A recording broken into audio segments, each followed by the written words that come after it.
В Малгобеке стало больше кислорода, причем буквально. В ковидном госпитале появилась специализированная станция по генерированию этого газа. Производительная мощность 1000 литров в сутки, работает бесперебойно, имеет несколько энергоносителей, так что продолжит функционировать, даже если электричество отключится. Качество производимого кислорода он будет соответствовать всем медицинским характеристикам. Это медицинский продукт.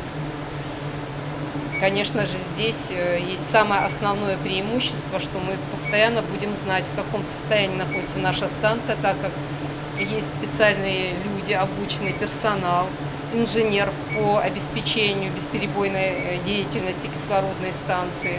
Открытие такого объекта – значимое событие не только для жителей Малгобека. В прошлом году из-за резкого увеличения числа тяжелых больных ковидом Ингушетия столкнулась с дефицитом медицинского кислорода. Баллоны с жизненно необходимым газом привозили в ковидный госпиталь из соседних регионов. Это было дорого и неудобно, делятся врачи.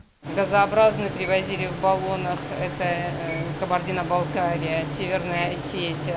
Поставки были даже изредка из ближайшей Чеченской республики. Жидкие перевозили с больших расстояний, источники тоже были разные, и с ними возникали периодически большие трудности. Приходилось выходить из ситуации, переходить на газообразных баллонах. Это было очень затратно и для больницы, и для персонала. Очень проблематично, сложно. К решению этого вопроса подключился глава региона Махмуд Али Калиматов. Благодаря его участию в Ингушетии построили 3 специализированные станции. Система будет вырабатывать и поставлять кислород высокого качества и низкого давления, чтобы обеспечить нормальную дыхательную деятельность пациентов с ковидом. Таких на базе МЦРБ сейчас 5. Переносят болезни не в легкой форме. А в Сунжинской районной больнице станция придет на помощь не только коронавирусным больным. Он подключен к реанимации, первичному сосудистому отделению, кардиологии, к терапии. И если при необходимости можем где развернуть инфекционное отделение на 100 коек, мы можем обеспечить кислородом. Кислородная независимость – долгожданный жизненно важный элемент пошел по трубам и в Назрановской районной больнице. Здесь медицинский кислород для искусственной вентиляции легких вырабатывают 2 линии – кислородный концентратор и резервный газификатор, который преобразует оксиген из жидкого состояния в газообразное.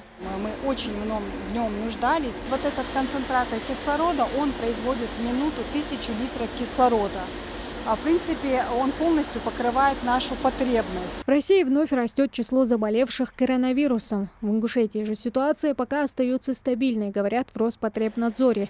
Но медики все равно во всеоружии, готовы противостоять коварной инфекции, ведь теперь для этого есть все необходимое. Тамара Хшагульгова, Ахмед Горбаков, Новости 24.